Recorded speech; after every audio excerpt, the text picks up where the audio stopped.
The Daily Mail is obsessed with Obama's birthday celebration. Now, there's a huge tent on his estate, and how do I know this? Because of their obsession. They're flying a helicopter not over the estate, but near the estate, close enough to see it, because the estate itself in Martha's Vineyard is a no-fly zone during the period of this event. So, yeah, we have that going on. But then this Aunt McFarlane, I don't even know who this guy is because obviously I'm not British. But they're going on and on and on about these flowers being moved into the situation for his wedding, which, guess what? I guess it takes place on the same day, doesn't it? Where was all of this outrage when Wembley Stadium was filled? And as I said the other day, they just had a huge event in Chicago, the Lollapalooza, where there were tens of thousands of people. As a matter of fact, I believe they said it was like some 200,000 people throughout the 2 or 3 day period of the event that filled Grant Park in Chicago. So why are we obsessed about, oh, I know what it is. He's black.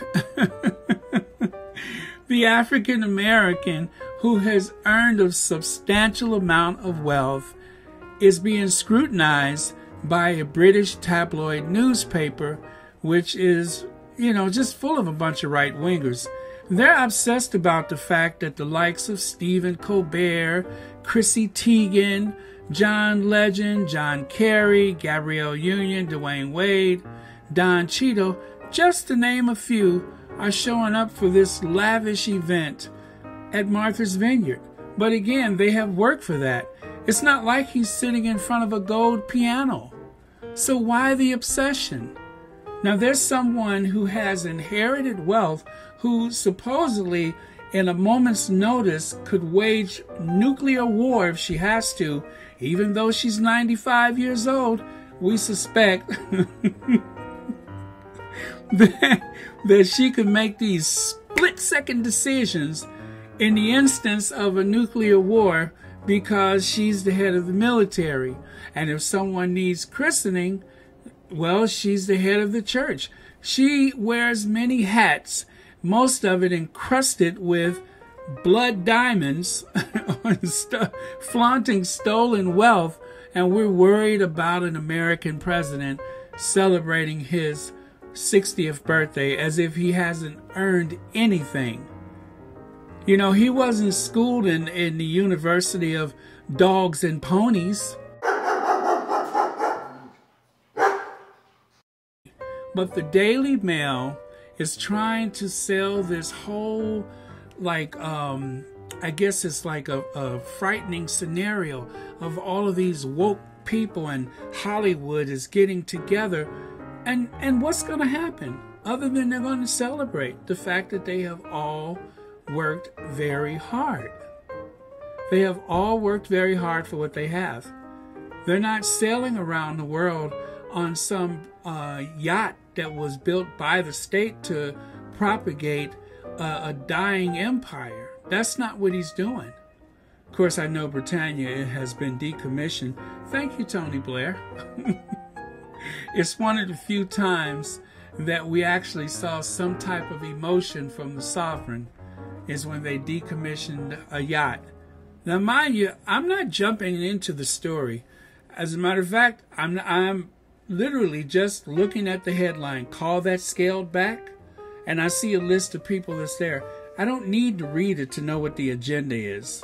They're written by racists, and those races are actually on autopilot. So in a way, it's kind of like a robotic gesture. The reflex is to try to disparage anything that is not the royal family, anything that does not involve a bunch of stuffy right-wingers, the ones who pretend like they're Joe Lunchbucket, if you will, the guy next door or your co-worker, when the truth is they wouldn't let you within 1,000 miles of the places where they break bread or drink wine.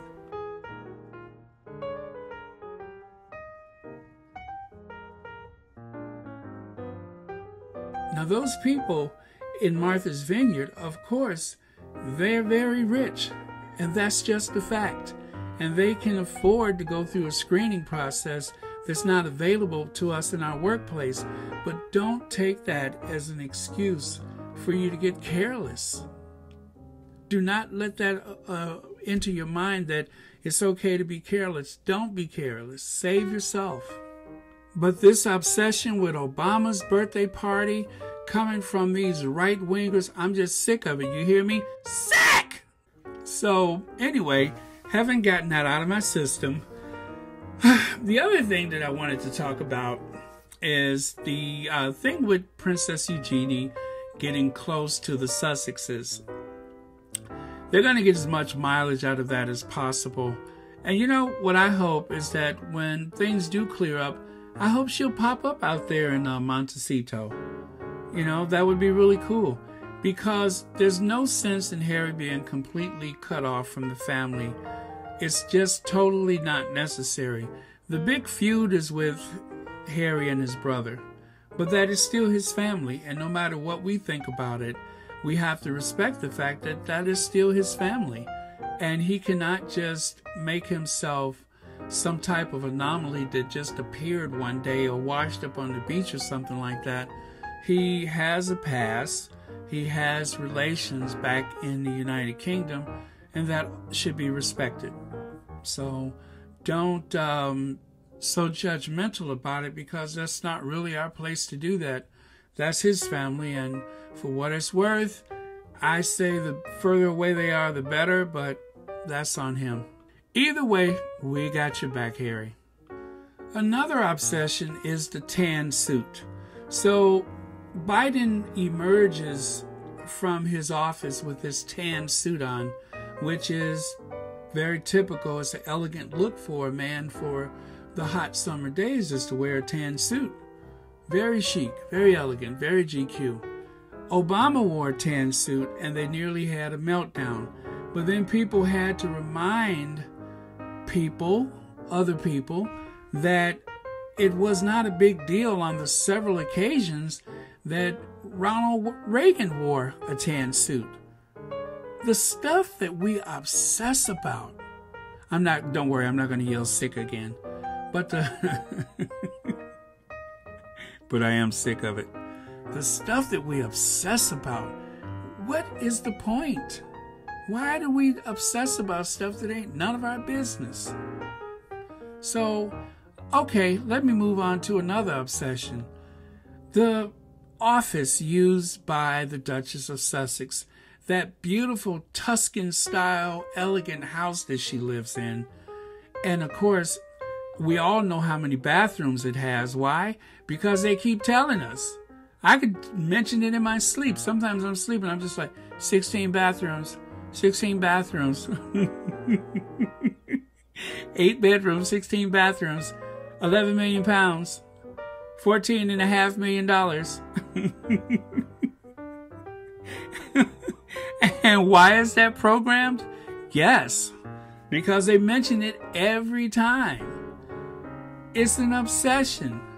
There's so many things that we're obsessed with, while there's so many people who could really use some attention on their situation, like all of these people who were in fear of being evicted from their homes. And we're worried about whether the Duchess of Sussex is in resplendent regalness in her beautiful Tuscan-style mansion. Well, yes, she is, because she's worked hard. All of these A-listers and B-listers and D-listers and I forgot the C-listers. I don't even know if that exists. But these people have worked very hard for what they have. So don't hate the hustle. They have worked for what they have, which is more than what I can say about the person who is holding his breath waiting to inherit the Duchy of Cornwall. Not to be confused with the one that's holding his breath waiting to inherit the Duchy of Lancaster. That's all they do, is they just wait. The only person who didn't wait is the one who said, I had enough of it, and he left. And I'm so glad he left. Look at what he left behind. He left behind this whole Game of Thorns or whatever. He left all that behind and went on to greener pastures in the rolling hills and mountains of Montecito, California. Actually, did you know Montecito was Spanish for little mountain? Montecito.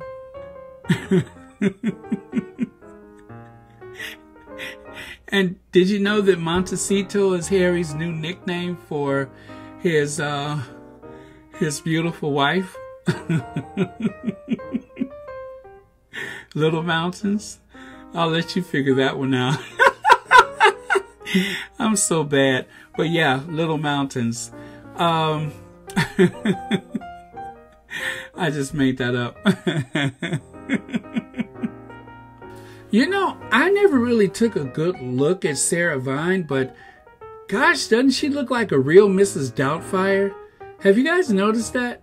And then she keeps putting her hand under her chin to take pictures like that's going to make her more attractive. And you know who else does that, don't you? Angela Levin. Like that's going to make her more attractive.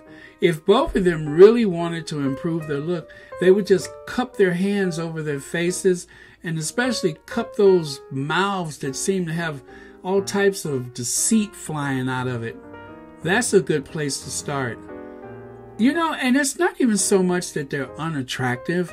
We probably wouldn't even notice if they weren't so cruel and heartless. If they didn't spend their days propagating hate. That's the only reason why we notice how unattractive they are. Otherwise, I mean, if you just like walked past Angela Levin, you would say to yourself, hoarder, cat lady, something like that. Like she's got 50 cats in her house. Well, Angela finally found somebody to take a picture with her. A black person at that. She finally found a black person who would consent to take a picture with Angela Levin. She nearly pushed her over. I know she was happy, like, look, I'm not racist. I'm not racist.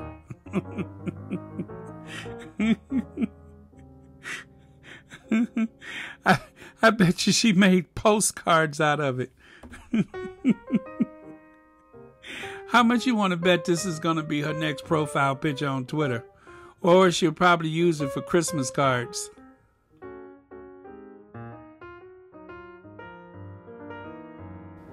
That is the first notion you would get. She doesn't seem like someone who's living a very posh lifestyle. Although I'm sure she does. I'm just saying she doesn't really seem like that type of person. She looks like a retired like substitute teacher. Like that is as far as she's ever gone in her life. But of course she's managed to get a lot further than expected because of the constant grifts. But that's another story. Well, one thing that she tried to do was she put a scarf around her neck, I guess to try to hide the lack of a neck. As someone called her once, mushroom cap de chin. and then one television station thought, well, we'll go a little bit better than that. Why don't we just turn the lights down on her, and that way we won't lose half the audience at commercial break. So she has this one television appearance that she had where you could barely see her. I mean, because they were like, somebody said, I'd like to make her look a little bit more attractive. How far can you turn the lights down? And they were like, well, what do you think about the blackout of the 1970s in New York? So that's about how far they turned it down. But even with all that effort, her silhouette is just... ugh. But yeah, they're both just... I guess, I wouldn't even look at them like that. And maybe they are attractive and I just don't see it because of how they live their lives. Which is the same as, I guess, Camilla Tominey. She's just... That big face of hers, just that long, like, menacing face, just can't wait to dig in on someone. And she's, she squints her eyes up and her head gets all animated like a chicken. Like she just can't wait to get those lies out of her mouth. What is it about them? What is it? they lie and spin and obfuscate, which I don't even know what that means, but I'm pretty sure that that's what they're doing. Well, as you can see by now, I'm on a bit of a rant, but I think I'm going to go to one last thing that is bothering me, and that is poor Princess Charlene of Monaco. You know, she has like really taken off from Monaco and just refuses to return. I mean, after a while, when you tell someone that you have some type of sinus infection and you really can't travel right now, even though I'm on her side, I kind of don't believe that.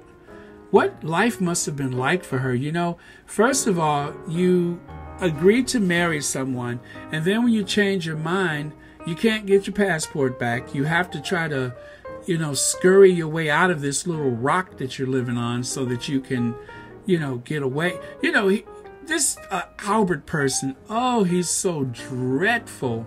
He's a deadbeat dad who's worth billions of dollars, and he's a deadbeat dad.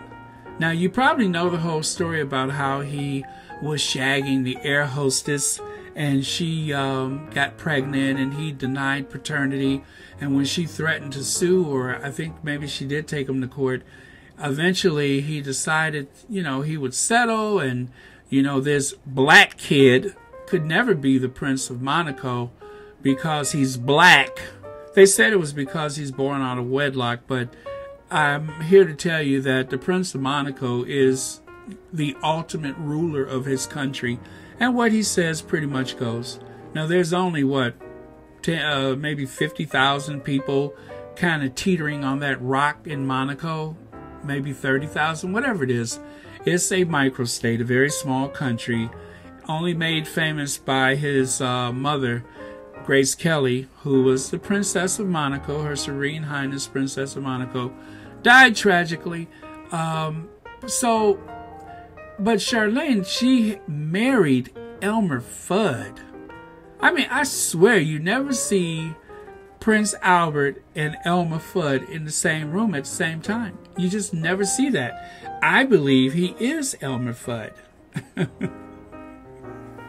And what is it about these little disgusting, sweaty, pudgy princes that just seem to be so horny all the time? He's just so, he's disgusting. I'm not even, I was going to say sick of him, but I'm not going to, I'm not going to do it. But I'm just sick of him. You hear me? Sick! That one slipped. But yeah, so she's taken off, and she doesn't seem to have any desire to return. She's been gone for months, and she left the daughters behind. And as I mentioned before, the sovereign, which he is the sovereign, I suppose, he's the sovereign of that microstate. So there's the possibility of her ever having custody of those kids is like non-existent. So she had to leave her two girls behind. And so that's a quick little update about that. I really feel awful for her, but apparently, allegedly, the Elmer Fudd of Monaco has been shagging and getting people pregnant again. Now, as far as we know, he has 3 kids that are born out of wedlock. 2, possibly 3, maybe more that we don't know of. But he just, for someone who was in such judgment of the Duke of Sussex, I don't think they should air public dirty laundry in public. Well, everybody know your business. Not business, but business. Everybody know your business, bruh. So, and that's why I got it in for him. And I told you, anybody who opens up their mouth to the Sussexes is asking for it. They are just begging to be dragged. And he was dragged. And, this scandal that he's living with right now, for someone who has so much judgment, someone who tries to portray himself as being so erudite, he sure is quite the swine, isn't he? Elmer Fudd. Be very careful. Now we're going to hunt wabbits. Be very quiet. I'm hunting wabbits. Or he's hunting a new bride. You know, the black women that he seemed to love so much, the idea that he would ever marry one and make her the new princess of Monaco, that's out of the question, simply because they're black. So he can't get enough of them in the bed, but he would never marry one. I'm not even going to throw an allegedly in there because I know that to be true. Given his history, his relationships with African women, women of African descent, goes back a long way. And I do mean back to the 70s, I believe. Was it the 80s? Or no, I'm going to say the 70s. It's just he can't get enough of it. But when it was time to marry, he wanted to make sure that he married someone who had enough of that Aryan type of blood to make him feel better about his little short, stout, pudgy self. So, anyway, if you want to know, I purchased some, actually some pretty good coffee, and I just had a mug about big as your head, and so I'm probably just, I don't know, a little high from that, but that's it for today. I hope you have a fantastic weekend. All the best to you. And that Elmer Fudd, boy, is he disgusting. Please like and share and subscribe. Most importantly, if you're not subscribed, please subscribe. Thank you, moderators, for all your hard work. I know that you all took care of some people this morning, and we all appreciate that. Not just myself, but everyone here on Royal Sussex. Also, I'm not seeing enough people watching Henry VIII. Henry VIII has put up some very good videos. I mean, of the past couple days. Now, for those of you who have subscribed to her, thank you so much. But please, if you haven't subscribed, I'm telling you, this girl has some great receipts. And in Sussex Squad, you know we love receipts. She's bringing you all types of receipts. I don't have those kind of receipts. So I'm telling you, you got to get over on that Henry VIII page. I'll leave a link. Well, actually, I have a link on my community tab. So go to the community tab and look for Henry VIII. And just go ahead and subscribe, because she's kicking butt over there. And she kind of has the experience from back to 2011 when she started following the royal family. Well, I'll let her tell the story, and then you can get caught up from there. But anyway, she saw some things that she didn't like, and so she has been a very firm member of Team Sussex for a long time, and you just need to check her out, okay? One more thing, Tina and Michelle is back Sunday. I repeat, Tina and Michelle, the Sussex Squad podcast, is back Sunday morning. Hopefully, I'm not going to sleep through it. You know, I am a night owl, and that is just... Oh, you all don't know what I've been going through. But sometimes I get in a creative streak, and I just don't get enough sleep, or I go to bed way too late. But anyway, that's enough of that Who Shot John. But yeah, Sussex Squad Sunday, so I usually wake up 30 minutes into it, but I am going to make it a point to be there. So I will see you all in live chats. Hello. Hello.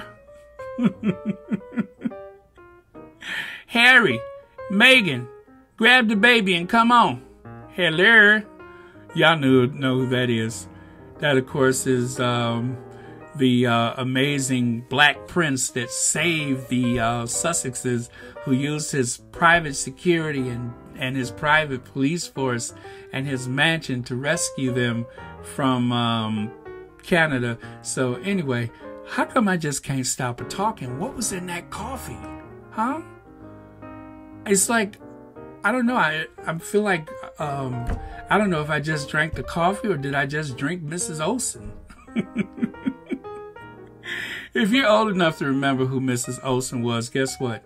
You're old. Wait a minute. If I know who Mrs. Olsen is, I'm old. Anyway, have a good weekend, you guys.